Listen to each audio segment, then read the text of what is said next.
We all have families of some description, some of them are large, some of them are small, and you used your family as the basis of your book, The Woman Who Says She's My Mother. Mm-hmm, exactly. And I know from conversations that we've had that you struggle about whether to fictionalize this family story or keep it true and to respect and honor these people who otherwise would be nameless. Mm-hmm. What was the basis of that struggle for you between fictionalizing and doing kind of a history and doing it straight?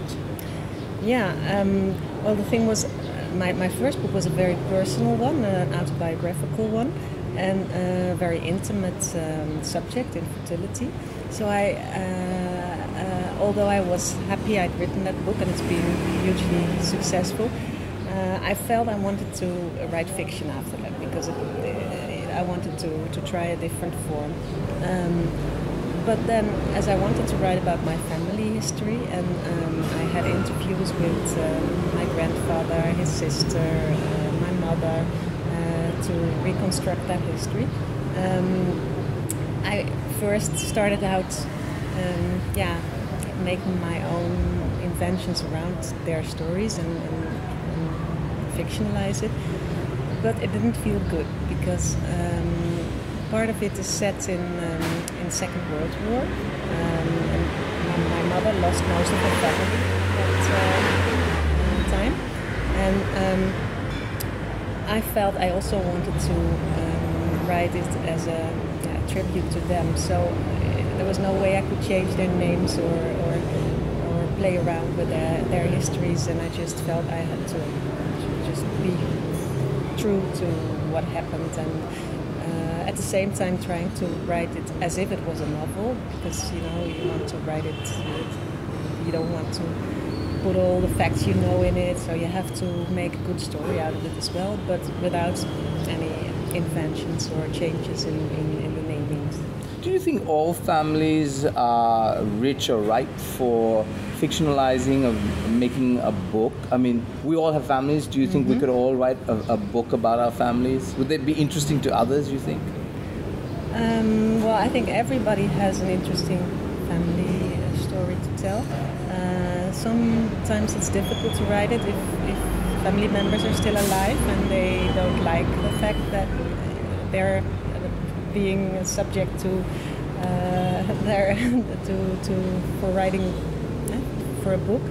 So I know people who broke up with their families because they wrote about their families. Because they were honest, or they revealed secrets or something. Yeah, so that was, for me, it was also a big challenge because my mother is still alive, and I wrote about her and also about her in the present, not only about her in the past. So I was very nervous how she would take that, and she was the first one.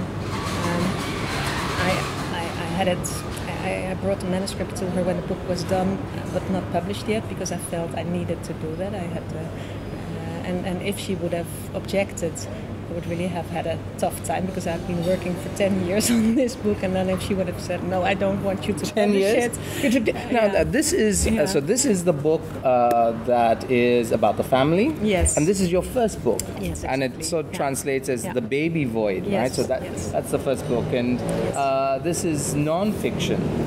Yes, that's non-fiction. This is an autobiographical account of trouble I had becoming or staying pregnant, and so I had a whole range of failures in that field. And I felt when I went through that, it's already, for me, it's quite a long time ago, but at that time when I wrote it,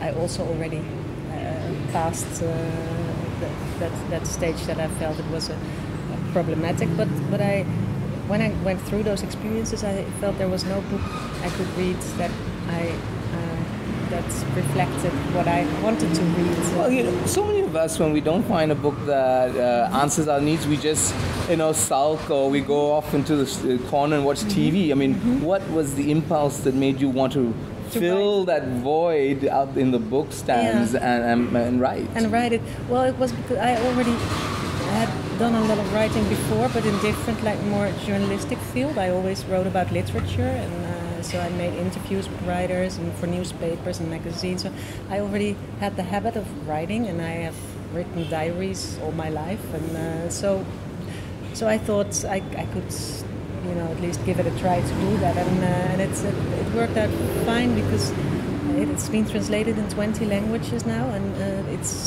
I still get letters. It's been published years ago already in 2001, so it's more than 10 years ago. But I still get letters from all over the world from people who say I write what they, I write their feelings, and they now feel they can give the book to their family members or to their friends, and then so to make them understand what they're going through. So, and also that it makes them laugh and cry at the same time, and so it's very fulfilling to have that kind of response to a book. Yeah, great, wonderful. Yeah. I'm now thinking, okay, the habit of reading, but also the habit of writing, maybe. Mm-hmm. Yeah. Thank you so much, Judith. Well, you're welcome.